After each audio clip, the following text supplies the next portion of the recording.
as you pointed out, as a nation, we want to see some action here. We want to see improvements. I think everybody agrees on that. You can see a lot of action right in Washington, D.C., where I'm sitting.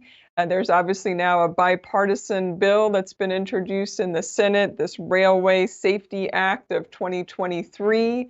It will do a number of things. Obviously, it's in the early stages of a draft, but it will raise the fines for trains that have derailed for reasons that could have been preventable, but it will also start to try to put some ground rules, it seems like, around carrying hazardous materials and around these detectors, these bearing detectors we've spent a lot of time talking about.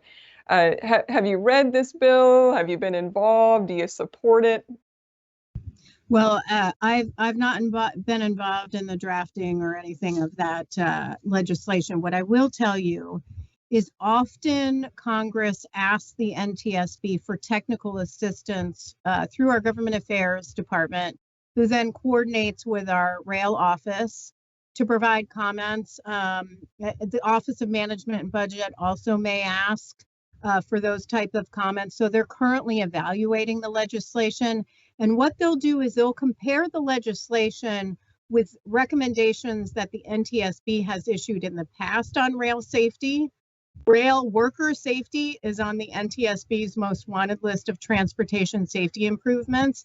And we have over 250 recommendations that we've issued on rail safety generally that have not been acted upon yet. And so those recommendations could be addressed right away.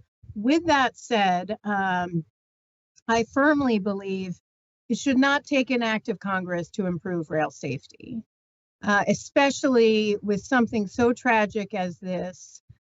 We need some action now, which is why we have that system I mentioned as part of our investigative process.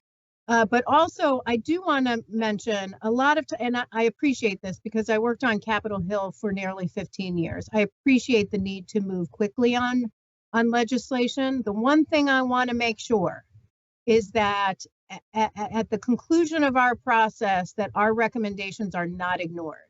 That cannot happen. It cannot be, okay, we moved legislation, so we're past it, and now we're going to ignore the safety recommendations of the NTSB that would prevent this from reoccurring and save lives in the future. No, we need that action on our safety recommendations. So I expect that when those recommendations are issued, but also this community deserves that.